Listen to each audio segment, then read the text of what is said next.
You can't be that. You can't let what's happened change who you are. You're trying to raise those two kids, and they're going to emulate you.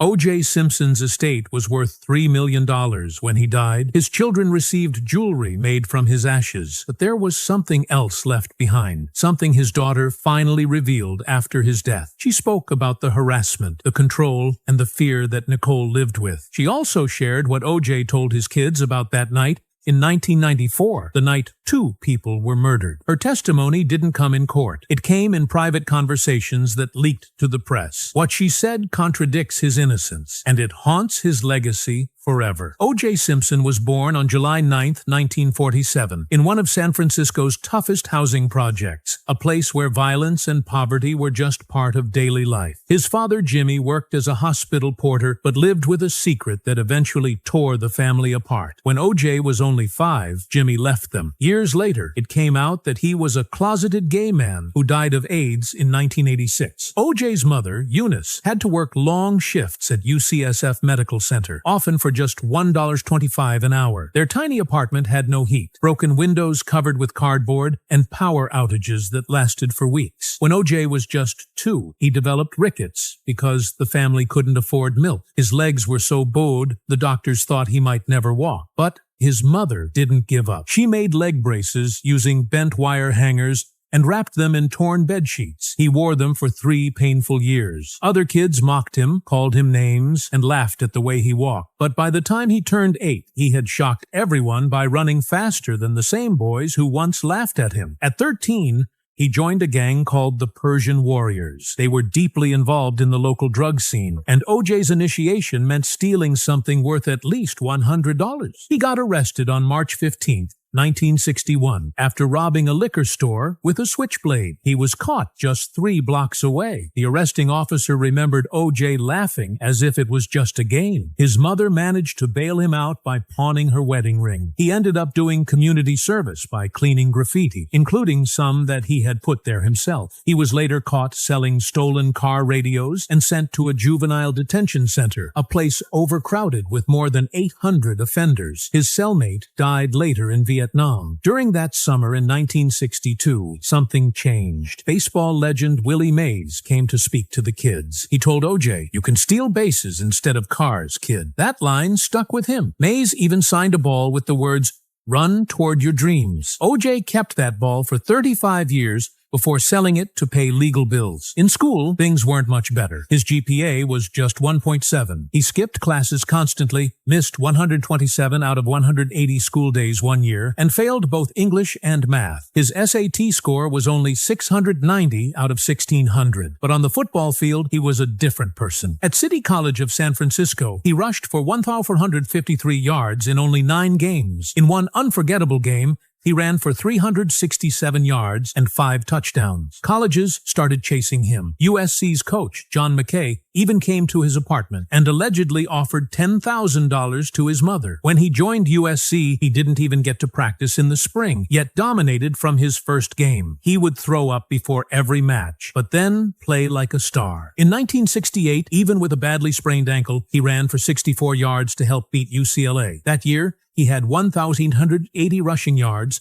23 touchdowns, and got 855 out of 1,050 first-place Heisman votes. No one had ever won by such a wide margin. But life off the field at USC was messy. He got into a fight at a nightclub in 1967 after someone made a racist comment. USC and the media kept it quiet. He lived in a luxury apartment, paid for by boosters. He dated actresses, hung out with drug dealers, and fathered a child with a fellow student. The school allegedly paid $50,000 to hide it. His roommate later said O.J. kept a loaded gun in the apartment and had ties to illegal betting rings. His grades at USC were mostly fake. He didn't attend classes, but still got A's thanks to graduate students who did his work. He even hired people to take his exams, paying them $500 per test. One of his papers was written entirely by a grad student. His transcript was edited multiple times to keep him eligible to play. He never actually completed his degree, but still walked at graduation in 1969. He became the first overall pick in the NFL draft that year and signed a record-breaking contract worth $650,000. But he didn't want to play in Buffalo. He wanted to be in LA and held out for 32 days. The Bills' owner had to offer him a car dealership and more perks to convince him. NFL officials had to step in just to settle the mess. He only agreed after they let him control all his marketing deals, which later made him millions. In his rookie season, he clashed with the coach and even refused to run certain plays. Once, during a live broadcast, he said, "That play is stupid, coach." He only rushed for 697 yards that year and seriously thought about quitting. He even called his old college coach about switching to basketball. The 1970 season was worse. He rushed for just 488 yards, and the Bills had one of their worst seasons ever. Behind the scenes, O.J. was drinking heavily and falling apart. After a bad loss in December, he missed the team bus because he was passed out drunk. He once admitted drinking an entire bottle of whiskey every night just to cope. In one game, he showed up still drunk from the night before and had a shouting match with his coach. He nearly retired at 23. In 1971, during a preseason game, he tore a ligament in his knee but told no one. Instead, he paid a private doctor for cortisone shots so he could keep playing. In one game, he ran for 156 yards while clearly limping. Afterward, his knee was so swollen he couldn't walk upstairs. That injury never healed properly and haunted him for the rest of his career. He later said he had over 200 cortisone shots between 1971 and 1979. Everything began to change when Lou Saban took over as head coach in 1972. He found out that O.J. was living alone, eating microwaved meals, and had no real support. Saban started taking him out for dinner, set up social outings, and even arranged double dates to help him feel less isolated. When O.J. wanted to leave the team, Saban arranged a private meeting with the team owner. They offered O.J. a 5-year, $2.5 million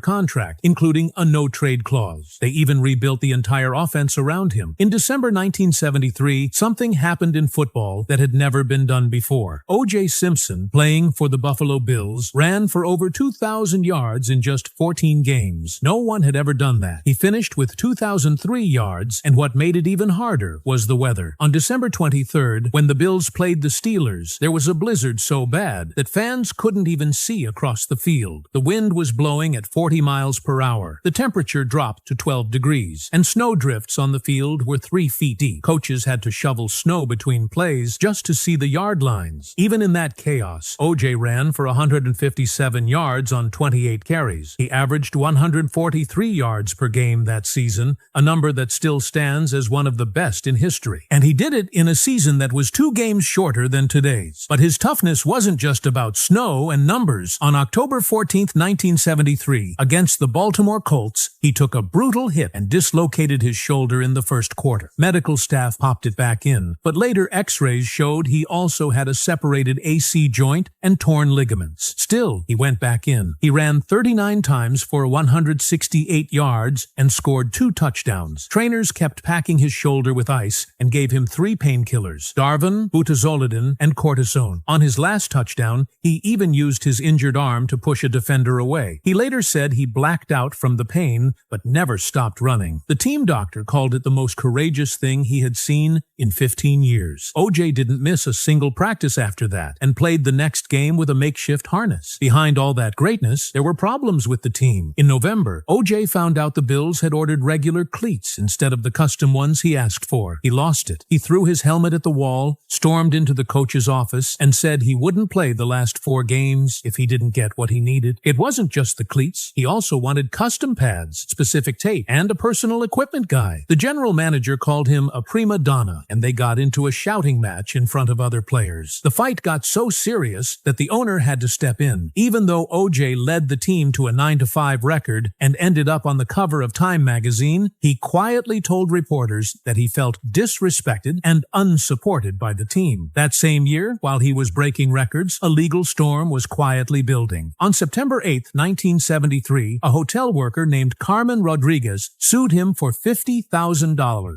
She said O.J. shoved her down a flight of stairs at the Plaza Hotel after arguing about a $47 champagne charge. This happened at 2:30 in the morning on August 15th. She ended up in the ER with a sprained wrist and bruised ribs. Documents showed he had been drinking and had 2 women with him. His lawyers worked hard to keep it out of the papers because he had big endorsement deals with Hertz and Wilson. In January 1974, the case was quietly settled. After that incredible season, O.J. shocked the league again, this time with money. On February 14, 1974, he sent a letter to the Bills demanding $1 million a year. He was making $150,000 at the time, so it was a massive raise. He also wanted a no-trade clause, personal use of the team's private jet, and $25,000 for every game he rushed over 100 yards. Talks broke down, and he held out for 67 days. He skipped training camp while teammates practiced in 95-degree heat. He even went on The Tonight Show and got paid $15,000 just to appear. Fans burned his jersey, and season ticket sales dropped 23%. In the end, the team gave in and offered him $733,358 plus bonuses. He became the first player to make over $700,000 a year. The contract even said the team had to give him a personal masseuse for road games. From 1974 to 1977, O.J. kept doing things that didn't seem possible. In 1975, he ran for 1,817 yards in just 14 games, even though the Bills only won 2 games all season. The team was so bad that everyone knew he was going to run the ball, but no one could stop him. The quarterback barely threw for 1,300 yards that year, and no other running back on the team even reached 400 yards. O.J. scored 23 rushing touchdowns, nearly half of the team's total. He was carrying everything on his own. In 1978, the Bills traded him to the 49ers in a blockbuster deal. They got 5 draft picks, including 2 first-rounders. At first, it looked good. He rushed for 1,053 yards in his first season, but something was off. He showed up 25 pounds overweight after spending the off-season chasing movie roles and partying. He was so out of shape that he had trouble getting through practices. He told teammates he was memorizing movie scripts more than the playbook. They started calling him Juice Box Office behind his back. By the time he retired in 1979, O.J. had 11,236 rushing yards, which was amazing given that most of his teams were losing. His record, 2,003 yards in 1973, was done with one of the smallest offensive lines in the league. In 1976, he ran for 275 yards against Pittsburgh, and most of that came in the second half, after the team was already losing badly. He later admitted he played the last 3 seasons with so much knee pain that he needed illegal cortisone shots before games. He never sat out, even though he was risking permanent damage. In November 1977, he tore multiple ligaments in his knee during a game against the Jets. Instead of stopping, he had doctors inject him with an experimental drug that hadn't even been fully tested. He went back in and ran for a 45-yard touchdown, dropping the fake limp he had been using. Later scans showed torn ACL, torn MCL, and a partially separated kneecap. Years later, he admitted he used that painkiller in 6 more games, even though doctors warned him. The drug was later banned after studies showed it caused addiction in most users. After retiring, O.J. moved into broadcasting. NBC paid him $500,000 a year, even though he had no experience. They hired him to compete with ABC's new broadcaster, Don Meredith. He looked confident on screen, but behind the scenes, he struggled. He couldn't handle live TV and had to use a teleprompter for even basic lines. NBC also had to deal with his legal issues. In 1978, he had been charged with hitting a bartender who refused to serve him. NBC paid the bartender $15,000 to drop the charges. They kept worrying about O.J.'s unpredictable behavior, even though he kept smiling on camera. In 1974, he made his movie debut in The Klansman. He played a black man who takes revenge after being assaulted by racists. It was violent, raw, and controversial. O.J. had no acting training, but the director wanted him anyway. Theaters didn't want to show it, and it barely made back its budget. O.J. said he used memories of racism from his childhood to get through the role. In 1977, he played a slave catcher in Roots. The role involved a brutal scene where his character assaults another, and it shocked the nation. Over 3,000 people complained to ABC. O.J. cried after filming the scene scene and said the role left him emotionally broken. Still, he took the job willingly because he believed it was important to show the horrors of slavery. The show was seen by 130 million people, and some viewers sent him death threats because his performance felt so real. In 1978, he starred in Capricorn 1, a thriller about a fake Mars landing. He broke his ankle during filming, but refused help so he could finish his scenes. He believed in conspiracy theories and often talked about them with co-stars. He even made the crew shoot 47 takes of one emotional scene, which pushed the budget over by $200,000. The movie did well at the box office, but critics said his acting was stiff, and after that, he got stuck in action roles. That same year, he starred in Goldie and the Boxer, a TV movie that was a surprise hit. It earned him a nomination at the People's Choice Awards. At the same time, he became the face of Hertz Rental Cars. His commercials, where he ran through airports jumping over suitcases, became iconic. He made $1.5 million a year just from those ads, more than his NFL salary. He even came up with the stunts himself and got mobbed by fans while filming. In 1980, George Lucas offered him a cameo in The Empire Strikes Back. The idea was for a stormtrooper to remove his helmet and reveal O.J.'s face, but O.J.'s agent asked for $500,000 for just 3 days of work. Lucas called that crazy and canceled the deal. Lucas even thought about creating a new character for O.J. who would join the rebels, but O.J. didn't want to wear a helmet and said he had to be visible in all scenes. That cost him millions in merchandise deals. From 1975 to 1994, O.J. made over 30 commercials for Hertz. The 1980 spot at LAX was so famous that the airport had to ask people not to copy it. His earnings from the campaign passed $5 million, and he helped Hertz grow from 35% to 42% of the rental market. He became the most recognizable black spokesperson in the country until Michael Jordan came along. But not every business worked. In 1985, he launched O.J. Simpson Bronco footballs. They were supposed to be high quality, but they were so badly made that quarterbacks got injured. One player even sprained his wrist from a weird wobble. Stores pulled the product, and Simpson was sued for $500,000 for neglecting quality control. The case was settled quietly, and the business ended the next year. O.J. Simpson first fell in love when he was still a teenager. He met Marguerite Whitley while they were both at Galileo High School in San Francisco. On June 24,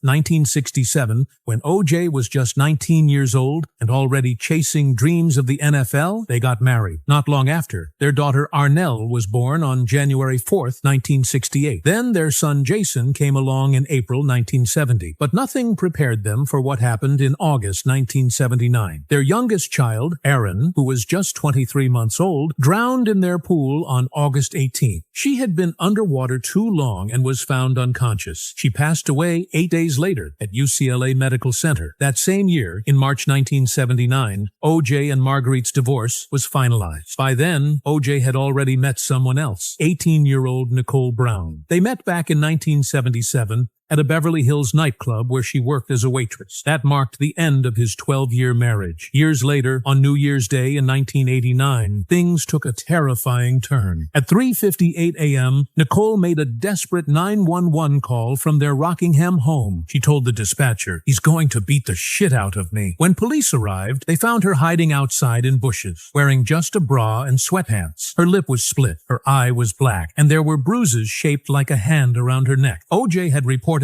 shouted that he didn't want her in his bed anymore and called her awful names before attacking her. Even with all that evidence, he only faced misdemeanor charges. On May 25, 1989, he pleaded no contest to spousal abuse and received just 120 hours of community service, a $200 fine, and counseling. The judge pointed out how arrogant he was in court. Nicole stayed with him for 3 more years. Friends later said she was too scared to leave him for good. Their wedding had taken place on February 2nd, 1985, at O.J.'s estate. It cost over $500,000 and had 400 guests, including celebrities. Their daughter Sydney was born on October 17, 1985. Then their son Justin was born on August 6, 1988. But behind the scenes, O.J. tried to control everything Nicole did. After their 1992 separation, he hired private investigator Anthony Pellicano, who later went to prison for wiretapping celebrities. O.J. paid $100,000 a month just to track Nicole's every move. He even installed trackers on her Ferrari and had people follow and photograph the men she dated. A former friend testified that O.J. once said he had dreams about killing Nicole. He would sit for hours outside restaurants where she ate, just staring at her through the window. Nicole told friends she felt like she was being watched all the time. Even after their divorce was finalized on October 15, 1992, the stalking didn't stop. Her sister Denise documented 17 separate harassment incidents between 1992 and 1994. By 1991, O.J.'s finances were falling apart. He had lost his longtime deal with Hertz, which had paid him $550,000 a year since 1975. The domestic violence publicity and divorce costs made things worse. The divorce itself cost him $500,000 in cash and $10,000 a month in support payments. To make money, he had to rent out his Rockingham mansion for $12,000 a month. His NBC analyst job dropped to just $750,000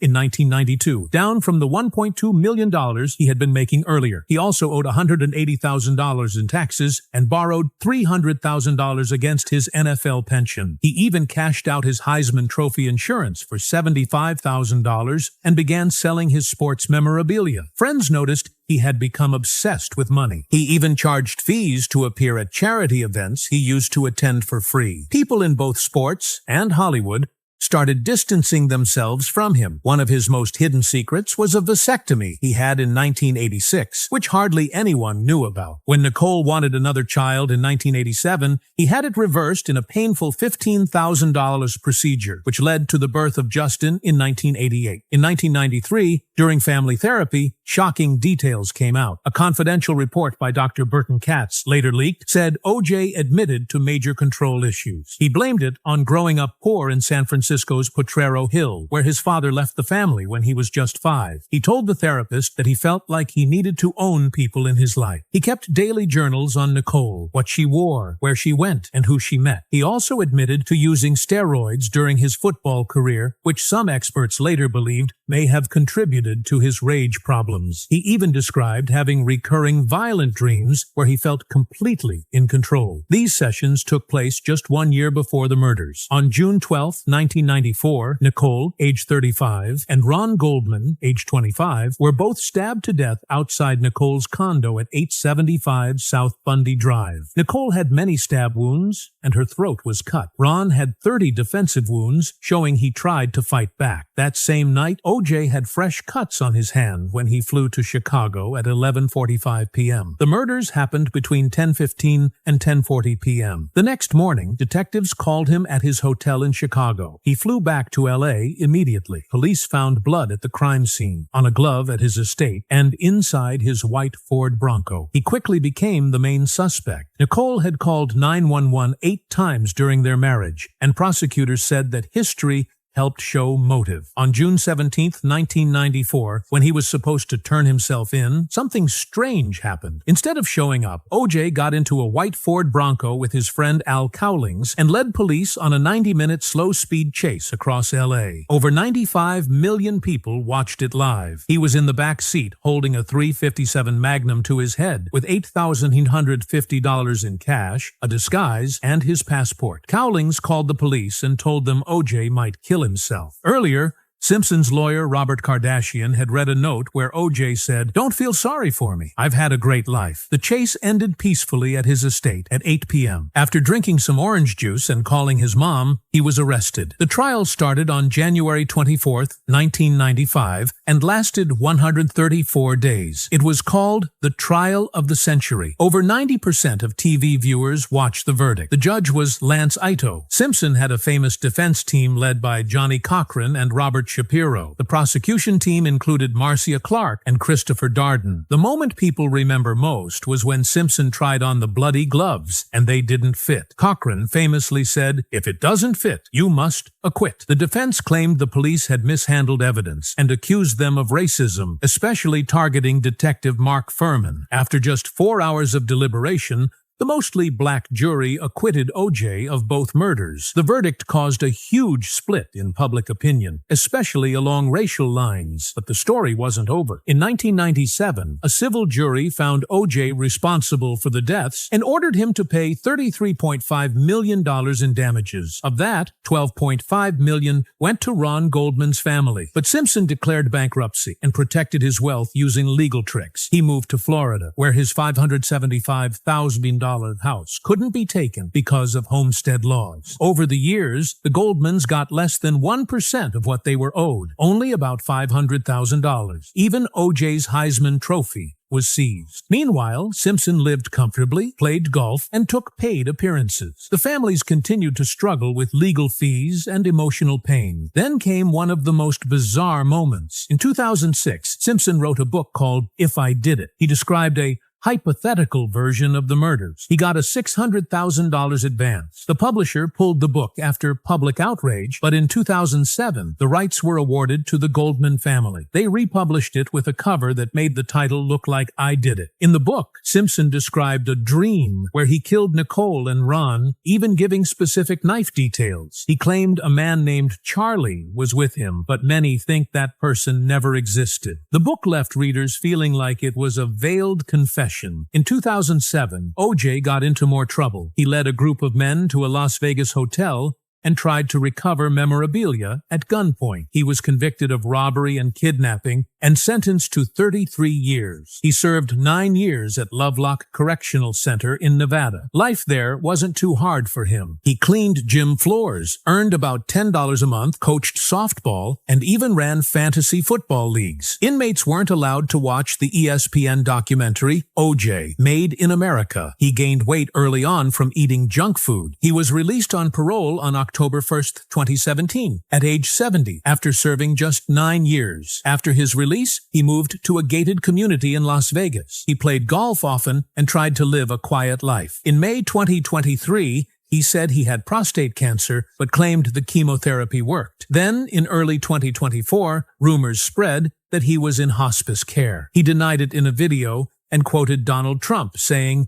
"You couldn't trust the media." But the Goldman family still hadn't received much of the judgment, only about $132,000. Meanwhile, interest pushed the total owed to over $100 million.